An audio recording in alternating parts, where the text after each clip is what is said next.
Hello everyone and welcome. Sit back, relax, make a cup of tea or whatever you like to drink and get ready for new stories from Yellowcat. Send your own favorite stories in the comments below and maybe they'll be in our new video. So subscribe to the channel if you're not subscribed yet. Let's get started. How quickly did you witness a coworker being fired? Part 2. When I worked for an ISP as an IT manager and network engineer, we hired a friend of a Tier 1 support tech for the same job. From the beginning, the guy gave off F-authority and backhat wannabe hacker vibes, but we knew he was good at fixing problems and helping customers with their stuff. Beginning with his second day, I noticed that many attempts to log into our internal servers, mail, authentications, DNS, etc., failed. These attempts were coming from his workstation. I looked into it at the end of the day and saw that he had put in scanners and exploit toolkits as well as a text file with 3 or 4 credit card numbers that had names, zip codes, expiration dates, and other information. They belonged to our customers' accounts as I checked with billing. One was a recent renewal and the others were new accounts that the guy had set up through call-ins. After I showed this to my VP and the customer service manager, they called him and told him not to come in the next day and that he could no longer come into our building. As with all new hires in CS, he worked a total of 8 hours before being fired. Once I worked for a company as an application support person. It was a really easy job. All I had to do was learn the app and help people with it. In a few weeks, any normie could get the hang of it. Simple, pure stuff. This Indian guy walked in and started talking trash. He was a master of SQL, built train signaling systems for the Malaysian government, and made all the software for his own family restaurant chain. Like, okay, bit overqualified apparently, but sure. It turns out that bro knew S about F, not even able to write the most basic select statements. He kept falling into very simple mistakes, didn't understand basic computer concepts, was rude to customers on the phone, and had a hard time talking to them because his English wasn't very good. If you watched him for a week, you could tell he was in over his head because the light was going out of his eyes. That's right, he lied, did the bare minimum, and sucked up everywhere he could until he was fired. He would refuse to do work that our manager gave him. Our boss was a bit of an iron lady, so she didn't mind yelling at him in front of everyone in the open office. But he didn't care. He would just walk into the break room and take food and office supplies. He could walk out on his phone whenever he liked. He would sometimes light up a cigarette before going outside. He'd make sure he was the last person to answer the phone if it rang. He would sometimes just sit there and let the phone ring if we were all on the phone. He would also blatantly sit there in full view of our manager on Skype with several romantic interests on the go at once, just multi-rizzing his little heart out. He was purposely being the rudest little jerk in the office. It's funny because our tech company was kind of progressive and all the managers there had the same progressive way of running things. It was funny to see them all break down because they couldn't understand or deal with this guy's style. Everyone who worked there liked their job and wanted to work there. Everything was geared toward moving forward. That person didn't, though. The managers had never met someone who was so bad for them that they didn't know how to handle it. This person didn't want to help. They were just trolling. They were powerless in the end. Even though he was given every chance to change, he was fired anyway. After he was formally fired, he came out of my manager's office and left the building so quick that he didn't even log out of his machine. He was left with all of his social media accounts open and, man, was this guy a naughty boy. It seems that being Indian and living in the UK gives you a lot of authority with girls back home. He had 17 different chats open at the same time, and all of them seemed very interested in moving to the UK to be with him. After that, my boss said, well, at least he didn't steal the laptop. F that guy. He was truly the biggest piece of S I've ever seen in the workplace. I was an operations director for a medium-sized heating company in the north of England. I sold my own 3-year-old heating business to a quite wealthy Jewish guy who had been made redundant from his senior management position in a large tailoring group which covered the whole country. He wanted to get into that sort of business and bought my business on the proviso that I ran the practical side of the business. With his dosh and my experience, the business quickly grew, and in a short space of time, we had a workforce of about 40 people. It became apparent to me that we needed a competent service engineer to deal with the various technical maintenance issues on our installations. I'd been dealing with them myself, but had got to the point where I was working some 12 hours a day. I told my MD, the Jewish guy, and he agreed immediately. That was on a Friday. On the following Monday, he told me that he had got just the man for the job.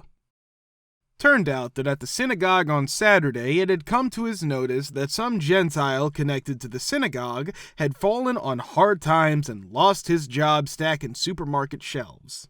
It had left him and his lovely family destitute, and I was duly informed that this guy, Stuart, was starting work the following day as my new service engineer. Naturally, I asked if Stuart had any experience of fault finding heating systems and boilers, and guess what? He hadn't. Though I was assured that he was a very quick learner, and that I would have no problem teaching him. Stuart turned up the following day to commence his new job, and I decided that I'd take him with me and give him a 4-day induction course on the ramifications of the job.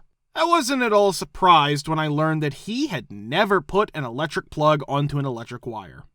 I sympathized with all his tales of woe of how he kept losing jobs through no fault of own, and I smiled sweetly at his stories of his delightful family, but I knew d-well that this guy was absolutely useless. The following Monday, I had no option but to send him out to fix problems that he hadn't a hope in age's chance of fixing. I remained in my office sorting all of the other installation issues, such as materials and scheduling the workload. My phone rang about every 10 minutes or so, and I found myself talking to Stuart through the various issues he had come across. On Tuesday, he had to travel some 60 miles to quite a simple problem, but by mid-morning he was on the phone, and it was obvious he hadn't got a clue.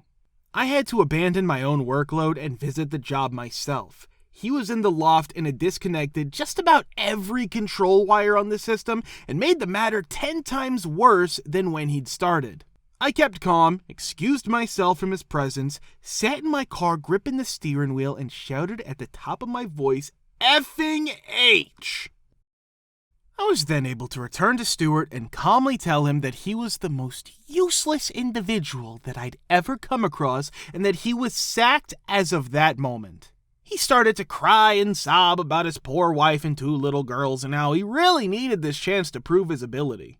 Bollocks, Stuart. Get in your van, go back to the office, and tell Nathan, the MD, I've sacked you because you're bloody useless. I phoned the MD and told him. He wasn't at all pleased. I fixed the problem, returned to the office, had strong words with the MD, and our relationship was never the same after that event. Which homeowners association experience was the worst for you? Part 2. Our top floor apartment's drywall ceiling suffered severe damage as a result of the board and management company skimping on roof repairs years ago, and it had to be entirely replaced. The project's problems didn't end there. Initially, we couldn't select the contractor of our choice. Okay, since the HOA was paying for this, it's fair enough. But there were a lot of idiots and a-holes in this company. The living room, kitchen, and dining room sustained the least amount of damage, while the 2 bedrooms and hallways sustained the most. According to the first person who came through, everything would be covered with a tarp in a matter of hours, and we wouldn't need to remove anything from the rooms. The second guy came through and said it would take about a day and that we would need to move everything out of the 2 bedrooms, but everything else in the house should be fine. Then another guy appeared and said that at the very least 3 days would pass. A fourth guy then shows up one day as they're getting ready to start everything up and remarks, "Well, you're gonna have to move everything out of the rest of the house too. That all needs to be replaced." This came about following over 6 months of planning, negotiating with the management company and contractor, ensuring that everyone understood the situation, etc. We instructed them to tarp off everything in the other rooms and to leave our house as soon as possible. Additionally, the HOA instructed the management company to make the necessary arrangements and agreed to store everything for us while the apartment was being renovated. Initially, we were informed that a POD would be installed in the parking lot and that everything we owned would be kept on site. The manager then called a week before everything was scheduled to be moved, saying, "Never mind, it's been stored off-site at a facility of our choosing, arrangements have been made." We had to accept the fact that everything was booked up and there was nothing more to be done. It was a shame, but at least none of our valuables were lost or stolen, and we kept everything of value in the living room. The contractors were appalling. The left hand's fingers were uncooperative and had no idea what the right hand was doing or what its own fingers were doing. We paid them to patch up the numerous holes and paint the walls, which hadn't been done in probably more than 20 years. They tried to nickel and dime us, patching up some of the holes and painting over the rest. In addition, they painted poorly and had terrible timing. They were still finishing up some painting 10 minutes before the movers came. In addition to all of this, the manager continued to ignore the board members as well as us. She would go weeks at a time without returning calls or emails, which makes organizing a fairly involved renovation and move somewhat challenging. Condo board for condos that look like townhouses. Not as bad as some, but I did send in notice that I was putting in new flooring in my condo, which is what the association rules require. They gave their approval, but said that the work could only be done by an installer who was registered and insured. I called the manager to let them know I was going to be installing the flooring myself as a non-registered and non-insured installer. I also asked for the bylaws that says the installer has to be registered and insured, but all they could find was one that dealt with changes to the insides of the condo. The answer I got was basically, "Yeah, you're right, we just said that to keep you safe, blah blah blah." My wife's friend lives in the same complex. Her husband told me that whenever someone says they're making improvements, the board adds conditions and clauses that they're not allowed to add. He said that I was the only person who had ever read the agreement and refused to follow it. He said that the board had just told him that he wanted to have a professional installer put in a bathroom in his recently flooded and gutted basement, but they had turned him down without giving him much of a reason. He didn't know that they could not refuse the work outright unless they had a reasonable belief that the work could cause damage to another unit, and that even if they did, they could only ask that the architect they chose be in charge of the work.